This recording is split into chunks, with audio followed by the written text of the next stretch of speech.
Queerstians, welcome back to another wonderful episode of Your Queer Story, your favorite podcast on your download list. And I'm Paul Hobbs. And I'm Evan Jones, soon to be Mr. Evan Jones. 2 days. That's right, 2 days, and I'm going to be a married man, so... Sorry, all you lonely people out there. That's right. Samantha actually asked me to censor out your face on the website, so nobody got the wrong idea.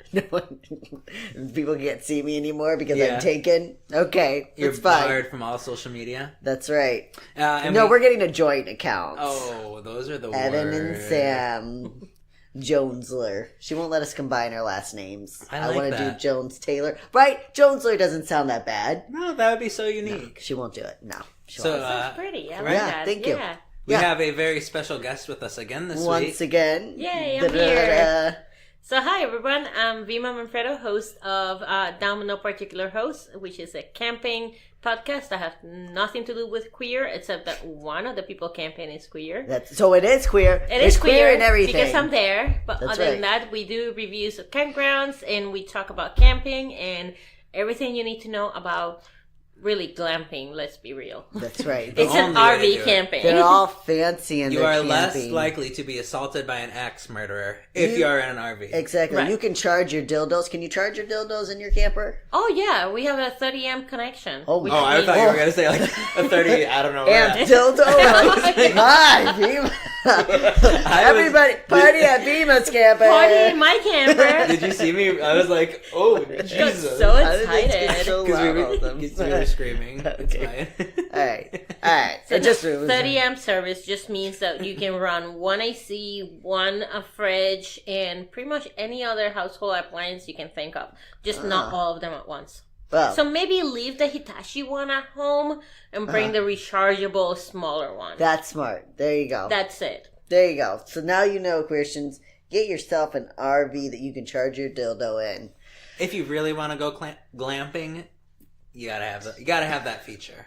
Oh yeah, That's half the absolutely. reason to go glamping. I would think that would be why I would want to go camping. I would want to That go and s'mores. That's it. s'mores and fucking. I'm still surprised. What that else? there's And if 18 you can different- combine the a million two, different ways. then do it. S'mores and sex, yeah. That's right. That's way more stickiness than I'm willing to deal with. Well, fine. Well, we were just getting a little wild. We you just know? got a little Don't you have a crazy. bath on the glamp? Oh yeah, a full bathroom with Okay, a well there you go. You shower. can get as sticky as you want to Wow, get. look at I that's. guess that's Then a you good shower point. Okay, I take together. it back. There you go. Yeah, get all sticky in there. All right, we should get to the episode. We got a lot of information for you today, and we're gonna pack it all into one episode because we got a lot of shit going on. I don't know if I've told you guys, but I'm getting married, and we don't have time for this shit. Ain't nobody got time for that. Nobody got time for that. For the podcast, not for my marriage. I have time for my marriage. So today... Hopefully this one. Hopefully. Yeah, this one I'm going to make it work. I have a good feeling this time. There's a lot of things in line. I'm in the right gender. My wife is also the right gender, so I think some things are going to be working out now. Yeah, that's about half the battle right there. Here we go. Well, at least we just have to make it 5 months, and we'll officially have made it longer than my first marriage. So, there you go. Not a high bar to clear. You would think so, but I didn't think it was. I didn't think it was that hard the first time. Okay, so let's talk about Sylvia Rivera. Vima, why don't you get us started? Sure, I've been waiting for this episode, so I'll start. All right. Let's dive into the story of the incredible Miss Sylvia Rivera. Born in New York City on July 2nd, 1951, the new baby was assigned male at birth, but time will soon reveal its truth. Chun, chun, chun. Sylvia's father was a Puerto Rican man named Jose Rivera who abandoned the child at birth. Shame on you. The new mother and infant were forced to move in with Sylvia's strict Venezuelan grandmother. Perhaps due to the abandonment of Sylvia's father, or for other reasons we'll never know, Sylvia's mother struggled with depression and eventually took her own life when she was a young child at 3 years old. For the next 8 years, Sylvia lived with her grandmother, who was very frustrated by her grandchild's insistence on wearing makeup and acting in an effeminate way. As hard as the old woman tried, she couldn't get the young child to obey and conform to her standards. So at age 11, Sylvia was thrown out into the streets. Yeah, so I do want to say Sylvia never officially identified as a female, although she did use she, her pronouns. She always identified in the middle, and the transgender community has just kind of like hijacked her and said she's ours. But the reality is, like, Sylvia, like, we a lot of times when we're covering people in the past, we say they didn't have the vocabulary, so maybe they, we don't know how they would have identified. They probably would have identified as transgender. But so Sylvia lived in a time where she could have identified as transgender if she wanted to, and she never did. She always saw herself as kind of the middle. Mm-hmm. But again, she used she, her pronouns, so we use that.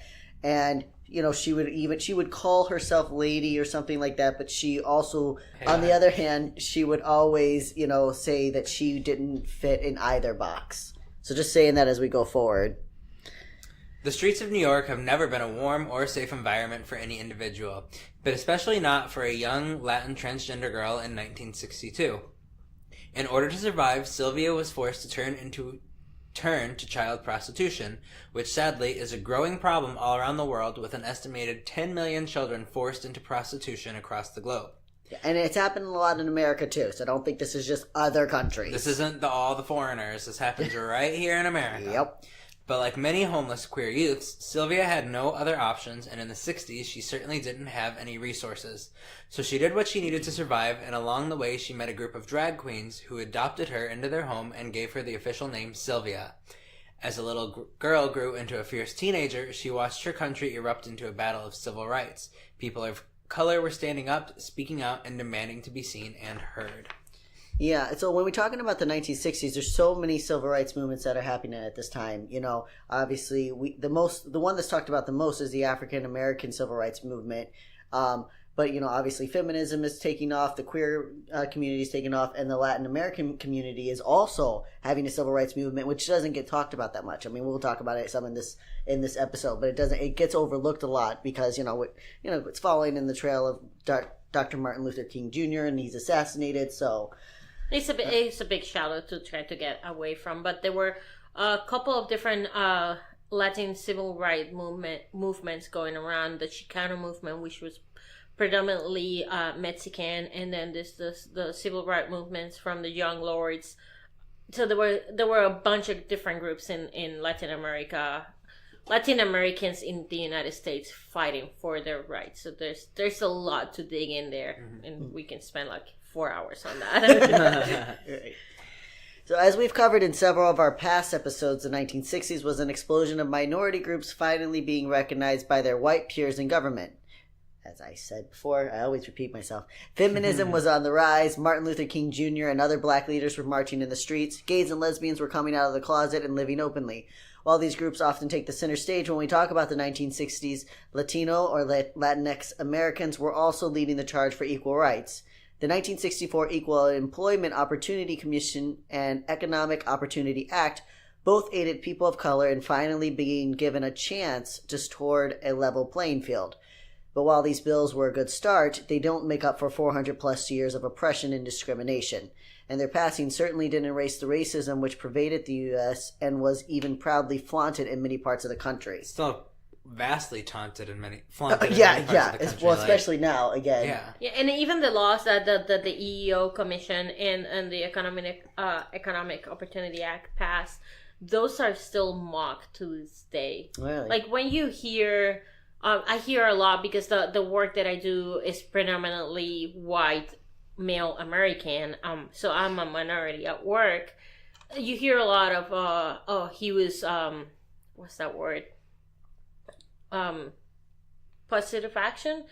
Affirmative action. Oh, okay, yeah. Affirmative action hire, or you were hired just to boost the numbers of minorities. Oh, you were the token, yeah. The token X or Y because we needed to boost those numbers. Actually, there was a supervisor on my first 6 months at my current job that we were just walking along talking, and that's why he told me, like, you're hired from Puerto Rico and you must be one of the token ones so we can boost our numbers. Wow. So that, to this day, that still happens, where even with these laws, the the playing field is not level. We want to think that it is, but it's really not, and Yeah, it's just fooling because yourself to think that it is. Yeah, just because we have this law. Well, that's a lot of people that, well, there's no racism in America anymore, as if just having this law in place helps anything. And it also perpetuates a stigma, you're only hired because you're a token. It's a token hire. It's that stigma of, if we could have had a white person, we would have, because they would have been better and more suited for the job than you. But Right. we had to have somebody.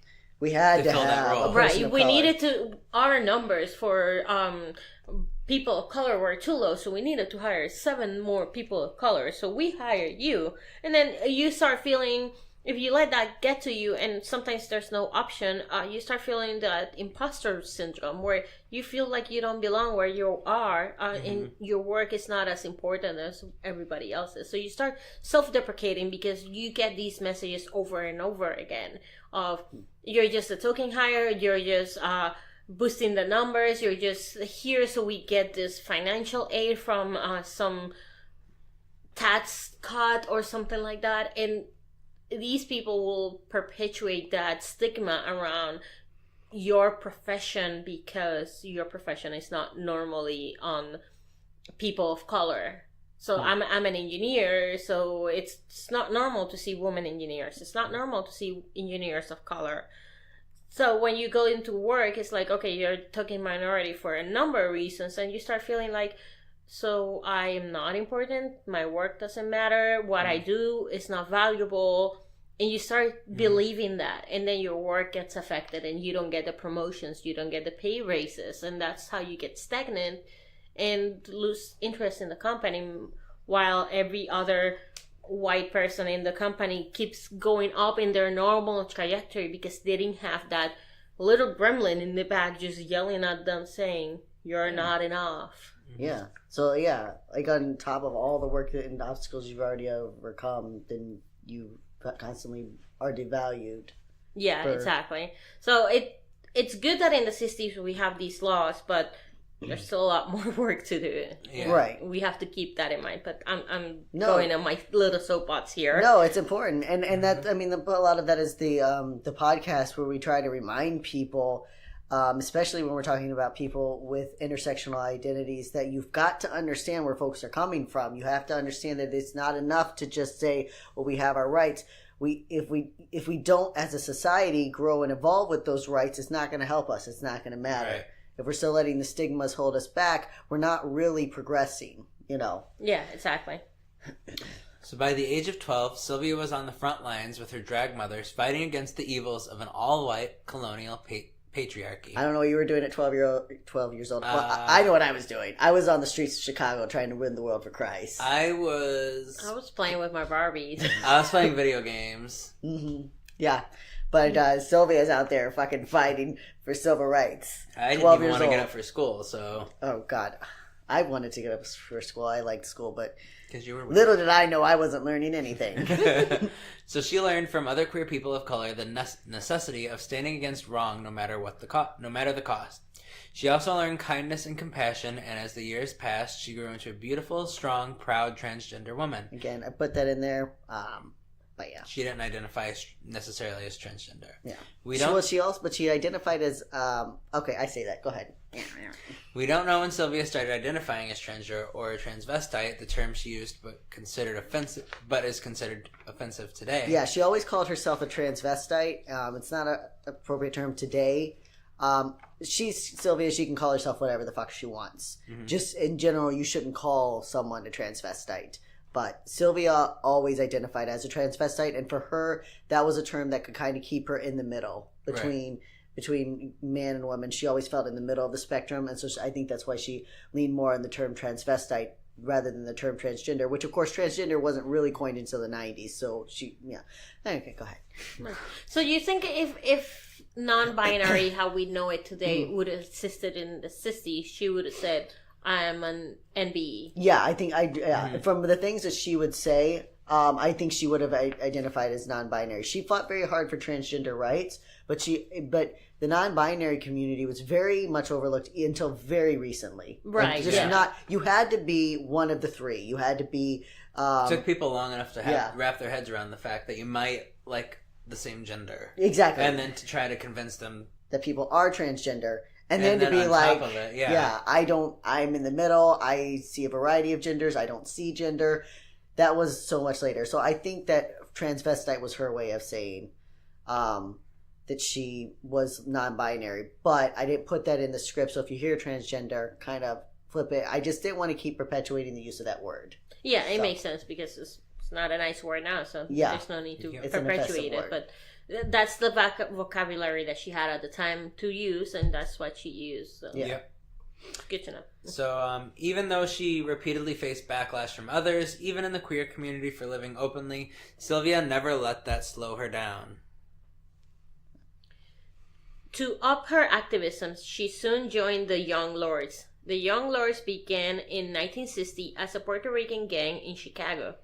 Jose Chacha Jimenez took hold of the group in 1968 and reorganized them as a national civil and human rights movement inspired by the student movements in Puerto Rico, the Latinx communities, the Latinx movements in the Southwest, and the organizing tactics of the Black Panthers. The movement expanded in Chicago to include the broader communities and chapters in 30 cities, including 3 branches in New York City, the port of entry for the majority of Puerto Rican immigrants.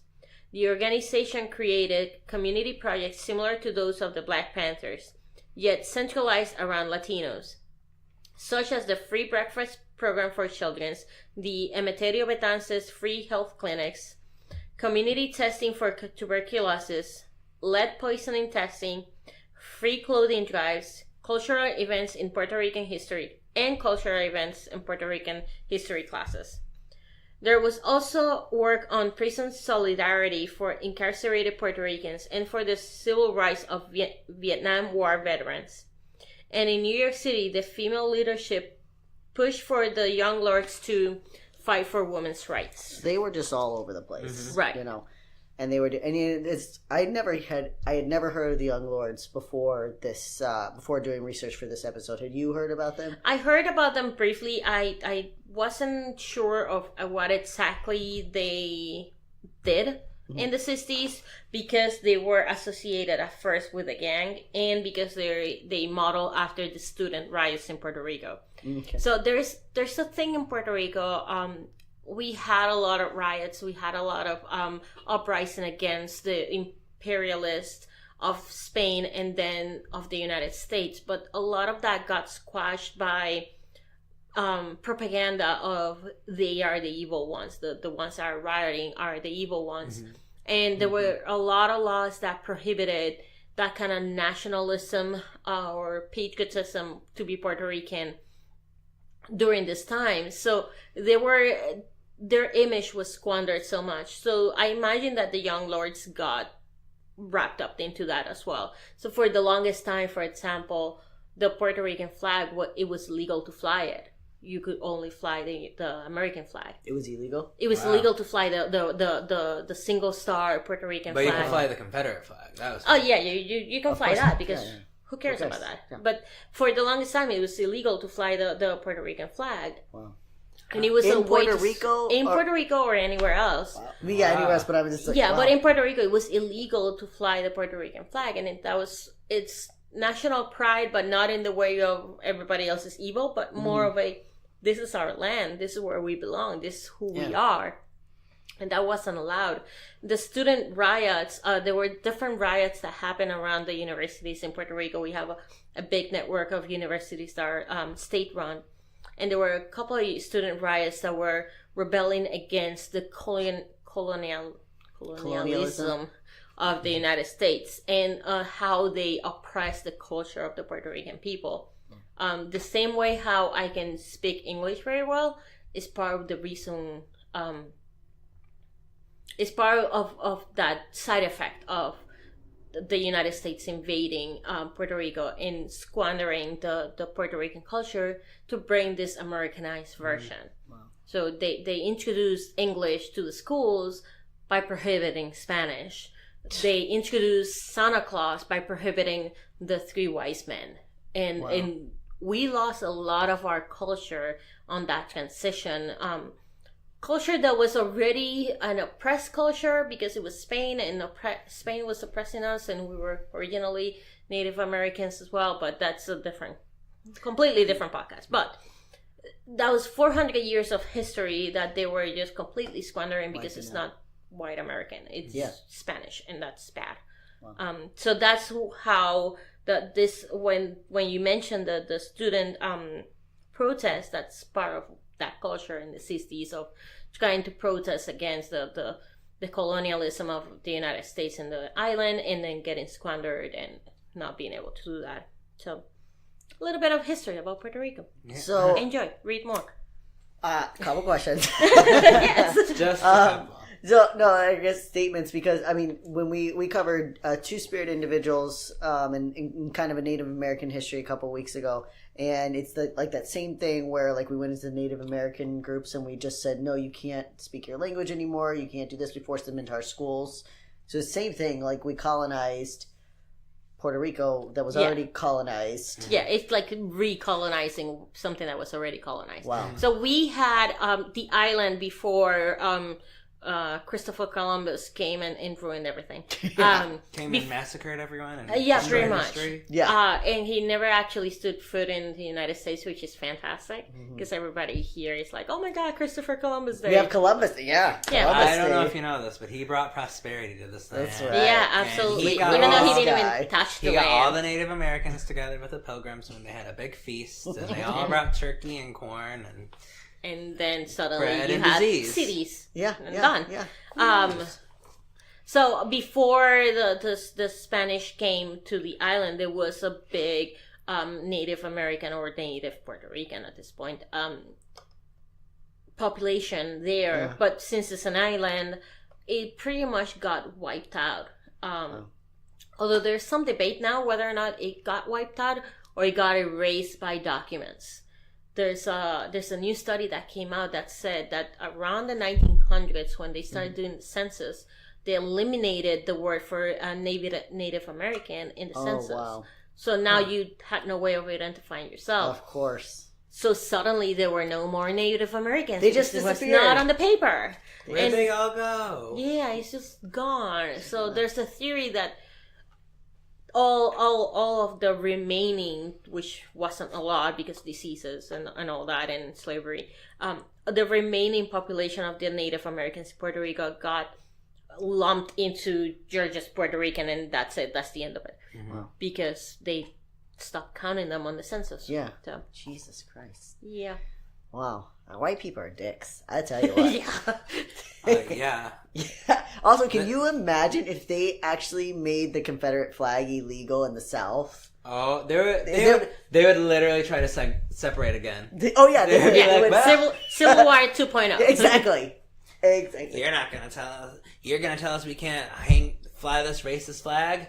Well, I guess we're just gonna leave. That's right. We tried this once before, but this time we're gonna be That's it. successful. This time, let's just be like, okay, that's fine. You can Yeah. go. We'll be okay. Yeah, we can stop giving the red states all of our money. Right? I don't really want to die on a battlefield trying to save the South and keep it with the United States. Nope. That's just my take now. Y'all want to South exit, like Brexit, South it, South exit? sex it. Oh. Sexist? Y'all want to South sexist? Yeah. You can. Bye. Bye. All right. So I wonder when we mention here the rights of the incarcerated Puerto Ricans and the rights of the Vietnam War veterans. I wonder if that's the Vietnam War veterans that are Puerto Rican Yeah. or all of them. No, it's Vietnam War veterans that were people of color, but they specifically focused on Okay. Latinx Vietnam War veterans. Okay. So for a snippet of thing you know, or the more you know, 48,000 Puerto Ricans fought in the Vietnam War, and from those 345 died and 18 were missing in action. And for comparison, right now we have 375,000 either veteran or active duty members in the military that are Puerto Rican. Wow. So we contribute to the armed forces of the United States, Yeah. even though we're a colony. Yeah, and we'll get around to supporting you whenever we can, right? Yeah, We're just still exactly. recovering from a For now, hurricane. just have paper towels. Yeah. Trump has been so good to them. I don't know if you heard what he What else said. were you expecting? Right? That's all we need, paper That's all. Just a couple Good paper old towels. Yeah. So okay. All right. Yeah. So moving on from where Dicks, we'll get back to it. Don't worry. So as Sylvia worked to help her fellow Latinx, am I even saying that right? Latinx.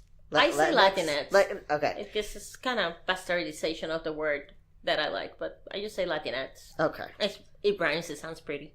Okay. As Sylvia worked to help her fellow Latinx community, her heart also wished to help her beloved queer community, queer people. Who wrote the script? Mm-hmm. The perfect opportunity rose the night of June 28th, 1969. Sylvia and her good friend Marsha P. Johnson were having a drink at the local Stonewall Inn.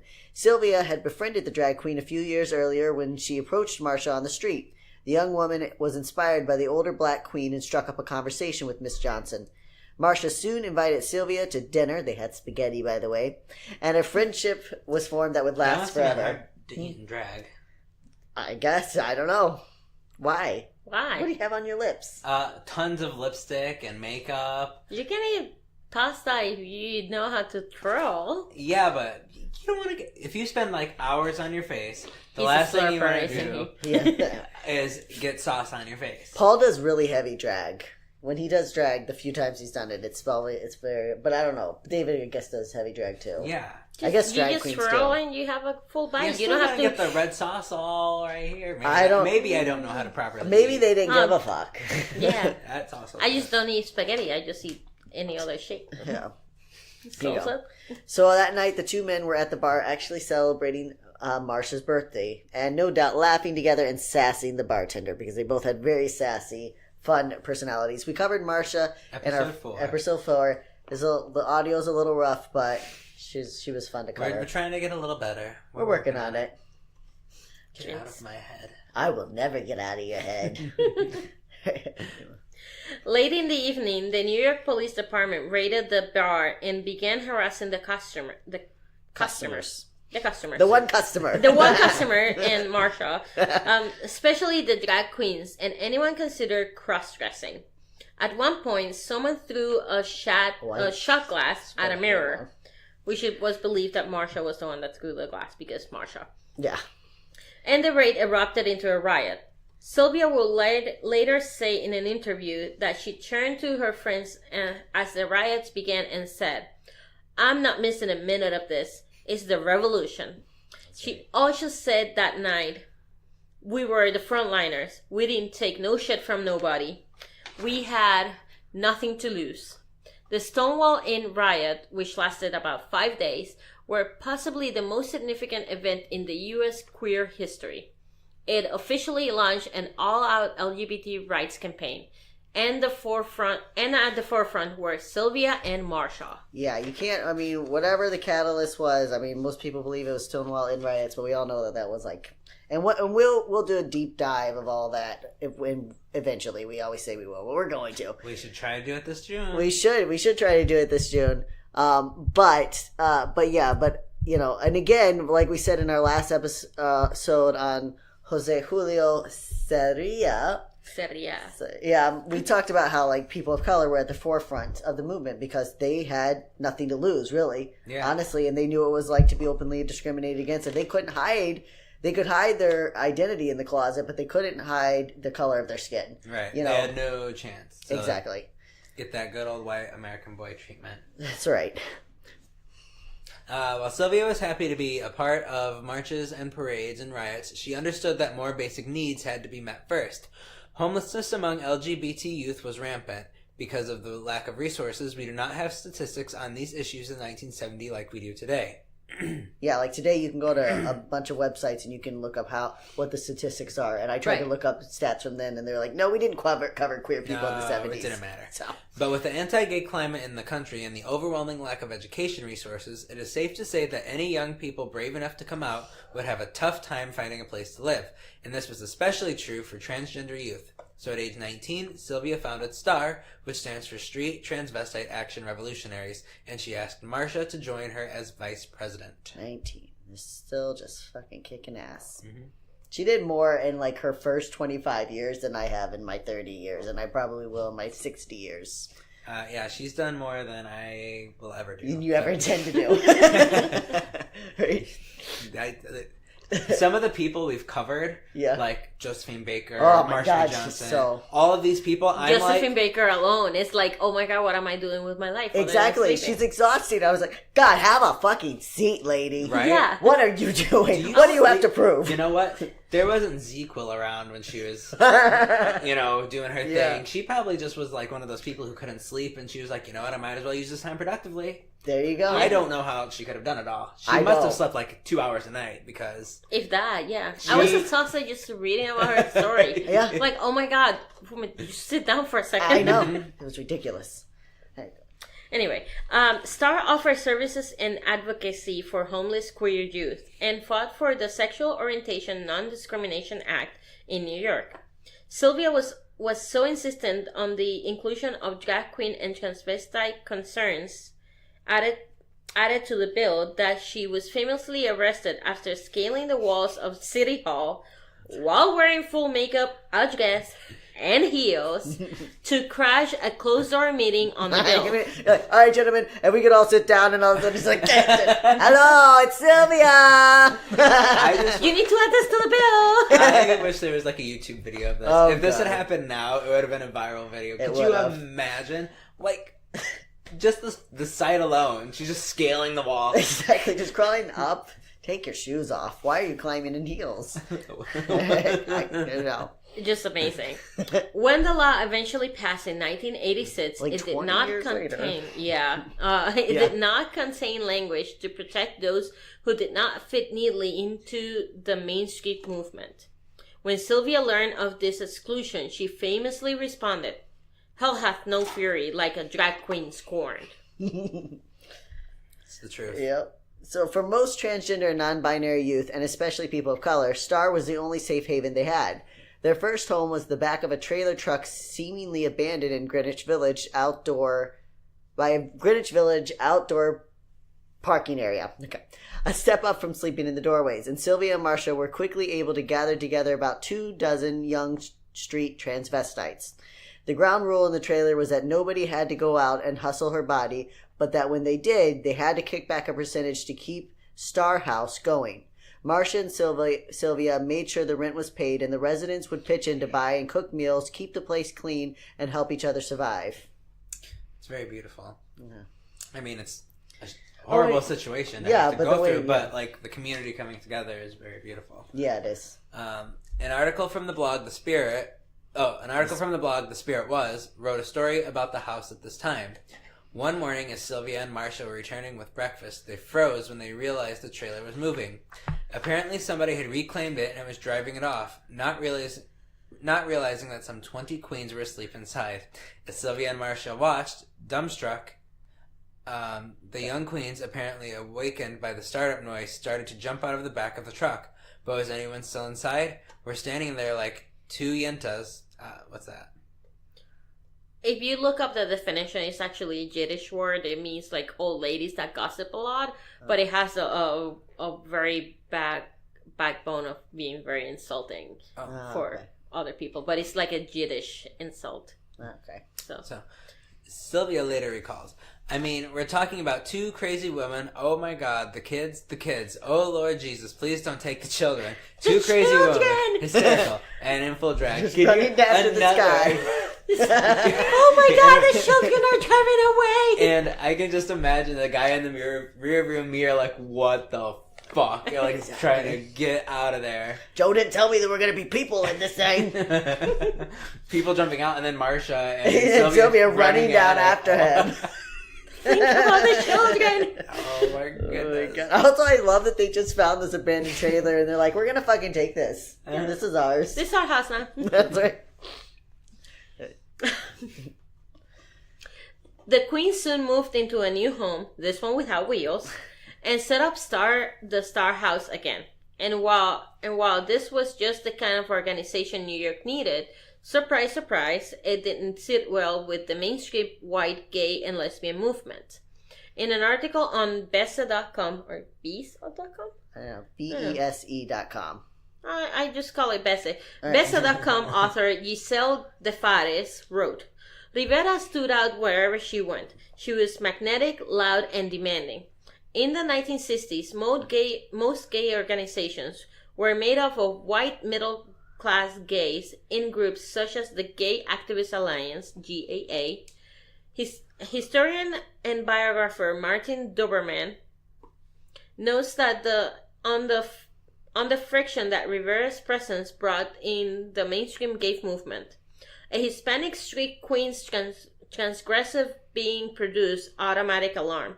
Sylvia was from the wrong ethnic group, from the wrong side of the tracks, wearing the wrong clothes, managing single-handedly and simultaneously to embody several frightening, overlapping categories of otherness. Couldn't fit in if she tried. Any group. Nope. Right, so she was like the epitome of intersecting identities. Yeah. Yep. I don't know. And she terrified the white gay and lesbian movement. And this was specifically gay and lesbian, and they were the first groups to really come out. And, we, what's the word? We have to recognize that gay and lesbians were the first to really have movement and traction in the queer civil rights movement. Now, part of that is because, transgender and non-binary individuals weren't recognized, and part of that is also because of their own suppression of transgender and non-binary individuals. Mm-hmm. So continuing on with that same article, Rivera didn't care about labels and definitions. Throughout her life, she referred to herself as a half-sister, a drag queen, or a transvestite. Her attitude on fluid identity further strengthened her position as a radical activist in the mainstream gay movement. Despite their exclusion, both Rivera and Johnson worked hard for the inclusion of queer people of color and gender nonconforming in the mainstream civil rights movement. Quite often, the activists could front various protests, but were pushed aside for more acceptable leaders in front of the media. Wow, AKA white. Yeah, exactly. Yeah, Mm-hmm. you can lead the front lines and the Stonewalling riots, and you can stand there and fight with the police, and we'll let you be arrested. But when it's time for someone to get in front of the camera, let's make sure it's a white guy. We need to make sure it's a pretty blonde white guy. Exactly. Very much. A perfect example of this happened at the 4th official Pride Parade in 1973, when Johnston and Rivera were banned from participating in the Gay Pride Parade by the Gay and Lesbian Committee, who were administering the event, stating they weren't going to allow drag queens at their marches, claiming they were giving them a bad name. So fucking didn't even allow them in the Pride Parade. They're the ones who fucking started everything. Exactly. If it wasn't for them, there would be no Pride Parade. Marsha threw the goddamn shot glass. So Marsha and Sylvia responded by marching defiantly ahead of the parade. Because you know what? You can't tell them they can't be in front of it. You can't. I'm not part of it. I'm not touching it. Right? At every Pride Parade, there's also that one asshole that walks in the front. Have you ever seen him? And he has the Bible verses on a sign. And he walks in front of the Pride Parade. Right. To be like, well, I can't walk in the Pride Parade, but I can walk in front of it. And you're like, yes, you can. I guess you can. And then everybody forgets about you the second they start seeing everything else. Exactly. Where am I? Oh. And it was odd that they would be banned from the parade anyway, as Sylvia was slotted to speak at the rally. But events proved it was clear that committee had no intention of allowing her to march or speak. Yeah, it's kind of like, it's bullshit because she slotted to speak. And then all of a sudden they're like, okay, but you can't march in the parade. Like, this is actually on YouTube. Yes, I know. When she basically like just barges in. She's like, I'm fucking speaking. Yeah. So we're actually going to read what she says. But yeah. Oh, well, surprise! Vima's going to read what she says. Spoiler. We're going to read But it. yeah, you're right. Yeah, Paul's right. You can go to YouTube and you can actually watch this happen. The clip from this happened from 1973. Somehow Right. this made it, but they didn't get her climbing the city hall. I'm sorry. I know you're so disappointed. I know, I wanted to see her actually climbing right? heels. When it came time for Sylvia's speech, she was blocked from taking the stage by the radical lesbian feminist Jean O'Leary, who physically attacked her and accused her of mocking womanhood. Sylvia fought her way onto the stage and delivered an impassioned speech in which she called out the whiteness and class privilege that made the audience, and the gay rights and women's liberation movements as a whole, blind to the needs of the poor, gender nonconforming, and queer people of color. Today, it is known as the infamous "Y'all better quiet down" speech. She said to the crowd, "You all tell me, go and hide my tail between my legs. I will no longer put up with this shit. I have been beaten. I have my nose broken. I have been thrown in jails. I have lost my job. I have lost my apartment for gay liberation. And you all treat me this way? What the fuck is wrong with you all? Think about that. It's true, right? What the fuck? Yeah, they initiated the beginning of the modern LGBTQ civil rights movement and representation and all that, and suddenly they're not good enough to be on the Pride Parade. It's ridiculous. They're scary. They can't have them up there. In my mind, they should have been there every year. They should have been at the beginning of every parade, involved in the planning. Like, they should have been the first person's contacted and said, "How do we do this?" Like, with the group, right? And then, and right ensure in the that, front. that you get everybody represented. You need the gay represented. You need the lesbian represented, but you also need the transgender and gender non-conforming people to be represented, and everybody else that fills our acronym. You need everybody represented. To say like you're not good enough to be in the community is complete bullshit. Especially for someone that started the movement. Yeah. It's like, really? You people suck. Yeah. Well, what's said about this is that, for years the LGBTQ movement has struggled with their image now, as people of color has stood up and been like, hey, look at how the fuck you're treating us. And they're like, oh God, I don't know how we got to this point. You got to this point because you started right here. See, before this, like, queer people were just all together. It didn't matter. It wasn't, I can't say it never mattered what color your skin was, but it didn't matter as much because you're such a suppressed minority. And then the moment we get the slightest idea that, hey, maybe we can get some rights, who do we leave behind to get these rights? And so right away we abandoned people of color because we were like, the white people are like, you know what, we could kick you with us, but yeah. It'll be easier if we leave you behind because we look more like the people who are not suppressed. They can accept us better. We're closer to that box of that society wants us to be. And since you don't fit in the box in any way whatsoever, you just go stand over there and be pretty. Yeah. Exactly. And don't be any part of this. And we'll come back for you. That's a favorite thing. That's what they did to the transgender individuals in the 90s. So, trans people had to fight for the right to march in the parade as well. And they were like, look, we're going to come back for you. Just let us get our rights. And then we'll come and we'll get you your rights too. And now we're fucking facing this shit. We could have been along with you the whole time, but you just had to get there first, and it was so much better. And it's all horse shit. That's what I say. Yep. So while Sylvia had openly stood her ground, the pressure put on by other gay and lesbian organizations was too much. When she returned home to Star that night, she attempted suicide. Thankfully, Marcia arrived home in time to find her body and save Sylvia's life.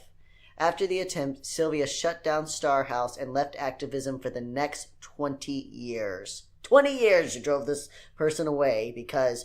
One of the superstars, one of the fucking starters of Stonewall, ran this amazing organization. Yeah, exactly. Drove her away because you didn't want her. She wasn't the image that you wanted.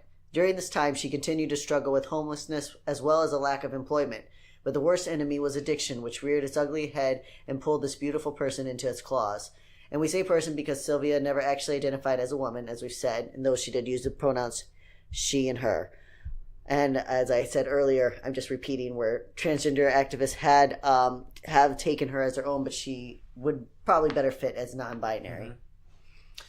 As Sylvia struggled to find her way, another tragedy would bring her back to activism. In July of 1992, Marcia's body was found in the Hudson River. While police ruled her death a suicide, the evidence pointed to foul play. Sylvia fought with authorities to reopen the case. Initially, they resisted, and the loss of her best friend and the rejection of others once again pushed Sylvia to attempt suicide again. But once again, she survived, and in 1995, she was featured in the documentary Outraged 69. This launched a new interest in Sylvia Rivera. Yeah, now she was the it girl, and now all of a sudden, the gay, the LGBT movement that had abandoned her 20 years ago was like, oh, now we need to prove to people that we do care about folks of all walks of life, and I'm sure it had to do with 20 years. Every generation or half generation, as the younger people come through, they're more accepting, they're more open because that's, it just works that way. So I'm sure that helped a lot too with bringing her back. Yeah. I want to believe that people all change their views, but I know that's probably not the case, unfortunately. No. But it makes sense that the newer generation Yeah. that was already accustomed to everything else is like, but you forgot about these people. Yeah. Let's come and help them too. So that kind of makes sense. Around this time, Sylvia was banned from New York's Gay and Lesbian Community Center because she was too aggressively demanded the center shelter homeless queer youth one winter night. She told the gay historian Michael Bronsky, too white for me. One of our main goals now is to destroy the Human Rights Campaign because I'm tired of sitting in the back of the bumper. It's not even the back of the bus anymore, it's the back of the bumper. The bitch on wheels is back. That's right, yeah. And that's another thing, yeah. She goes after them, which I guess I wrote here. As she rode a current wave of popularity, Sylvia renewed her activism, and in 2001 she relaunched Star, this time with a fresh zeal to see transgender and gender non-conforming people fully recognized by LGBT activists. Sylvia attacked the Human Rights Campaign and other organizations for hindering transgender rights. She organized protests over the lack of police action in the murder of transgender woman Amanda Milan, who was stabbed in the neck in front of several witnesses. It's a very crazy story. You can look it up. But she's just like, she's stabbed. It was 4 a.m. in the morning, but there was a group of people around.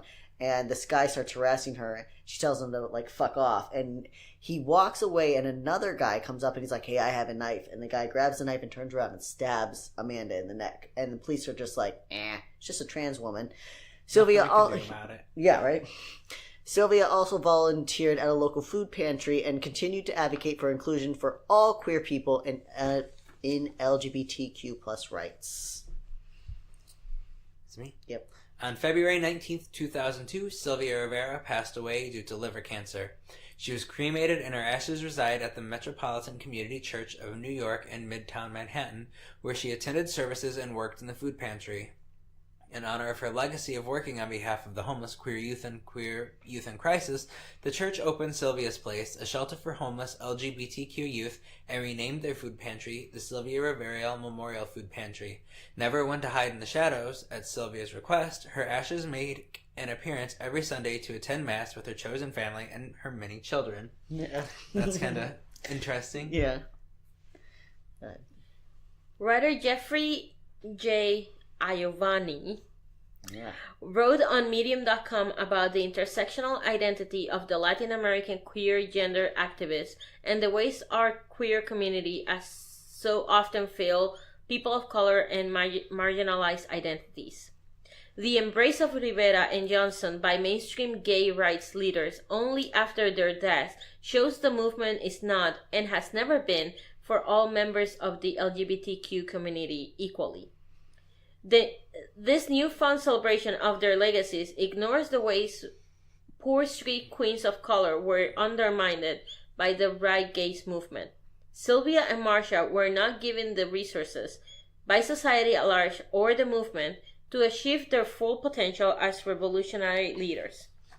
As we celebrate and uplift trans women of color revolutionaries, we should simultaneously critique the oppressive forces, past and present, that resulted in gender nonconforming people of color being left behind and left out. Had Sylvia been honored and supported as the visionary leader she was during her lifetime, she may have lived beyond the age of 50. Yeah, I never thought of that, but like after they're dead, their appearance isn't there anymore. You can make them whatever you want them to. Oh, they were such a great person. They were such a great person because after they're dead, they're not there. So, like, I just feel like that's a way for them to be manipulated. To say like, oh, we supported this person, blah blah blah blah blah. They were such great people, but like their physical appearance isn't there because they didn't fit into this box or that box, so it's harder to portray them when they're alive. And they can't call you out on your BS. Yeah. Right. So most of the oppression that both of these women felt is just being erased from history because they're not there to say, no, bitch, you were nice to me for the past 20 years. Mm-hmm. And they're not there to fight for themselves. So we want to think that, yes, Marcia and Sylvia were at the forefront of the Stone Riot, so we always honored them, and it's really not. We were really shitty to them until pretty much their death or beyond. Mm-hmm. And it's now when our generation is learning about all these things. It's like, holy crap, we were really bad back then. Let's try and fix this. Mm-hmm. But we can't fix it if we rose color the past. We need to know how shitty the movement was for them. Even though the movement was good for some of the people in the LGBT community, we have to recognize this was not for everybody. Yeah. And that's the only way to move forward, because you recognize that, yeah, we were shitty to all these people because we were trying to do this for just ourselves. Let's fix that. Yeah. You have to admit it first. Honesty is key. And I always just think, I was thinking earlier about, like, for 20 years, Sylvia sleeping on the streets and just drowning in her addiction and completely hopeless, and then losing her best friend. And she doesn't know today that, like, so many of us know her, especially in our younger generation. Most of us know the name Sylvia Rivera and Marsha P. Johnson. We might not know their whole stories, but we know those names. And she had no idea that she would be remembered that way. And she will never know that, you know, that she has a legacy, you know.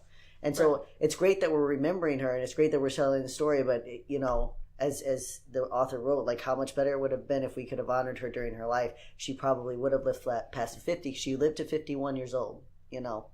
51. And if you see pictures of her, she looks like she's 80. Like, honestly, if you see the pictures of her later in life, she's very worn and just tired, and she's lived a very hard life. She could have lived such a better life, you know. Yeah. Sylvia's children, continuing with the Medium.com article, Sylvia's children, low-income, gender non-conforming, and queer people of color remain the most vulnerable. According to the National Center for Transgender Equality, the lives of transgender Americans are characterized by pervasive mistreatment and violence, severe economic hardship, and physical and mental health issues due to discrimination and lack of access to necessary resources. Let us not forget poor street queens of color created the blueprint for gay liberation. Let us not forget that these radical and visionary women were kept from living out their full potential. History should give great respect to those like Sylvia Rivera, who refuse to be silent in the face of society, who tells them that they are wrong and should not exist. I'd like to do a lot more for the movement, she told historian Eric Marcus, but the movement just doesn't want to deal with me. That's the saddest thing, but I had to end on that line. Yeah, it's an epitome of what the movement did to her, even though what she did to the movement. Yeah. She brought the movement, she gave birth to the movement, and then the movement said, you're not good enough. Yeah. At this day and age, we need to do better. Yeah. And by learning how we did in the past, we can move forward and do better. Yeah. Yeah. And the story, for me, the story of Sylvia Rivera is very important because it was specifically the queer community turning on one of their own. And it's such a messed up story. We can't blame the other people. We can't say, oh, it was the straight guys. Oh, it was the government. It was religion. No, it was us. Ourselves. We did it, you know? And specifically the white people. So, because we were just so good at it. That's what we were bred to do. It's a talent, guys, to be honest. So it's our only culture we have. It's the only thing we're good at, being dickheads. So that is our episode for you guys. Vima, one more time, because it'll be a little while before we have you back on.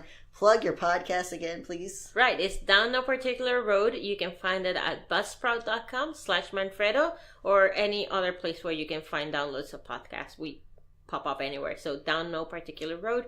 It's about camping and having fun and being goofy and nothing serious. We usually don't get too serious on that. Awesome. And we just goof around. We don't ever get serious either. Never. Never. And yeah, no, that's good. And she will be on future episodes. She doesn't know yet, but she will be on future episodes. I will be on future episodes, She will so I be. just found out. We volunteered her. And you want to give our recommended resource? Our recommended resource is the docuseries Outrage 69, which is available on YouTube. You can also, as stated previously, find some clips on Sylvia Rivera on YouTube. Her actually, like recordings of her, not people talking about her, things like that. Yeah, you can actually see her talking. And you can also watch the documentaries of about Marsha P. Johnson, which, you know, has Sylvia talking in those as well, and then like a lot about her as well. Yeah. And stars. Super easy, You literally just type in Sylvia Rivera or Marsha P. Johnson. You can find them. You all know how to use the internet. If you didn't, you wouldn't be listening to this podcast. That's right. Good So, point. yes, check us out on social media. Follow us at Your Queer Story. We could really use your support at Patreon. We've got our new studio coming soon. We're trying to get some more equipment for that, so we don't have three of us huddled around one microphone. It makes for an intimate environment. Oh, yes. We're so close now. And most of all, don't get a lobotomy. You succulent saphists. Bye. I forgot what this one is. Wow, all of Bye. it we said. Stay queer, you sodomites. Oh, that's the other one. Homocrats, succulent saphists, We've got too allied many at this hookers. point, to be honest. Just so many taglines. Just God. love each other. There you go. Just love each other. Be good to each other. Bye. Wait, Bye. which one is it? Bye. This one.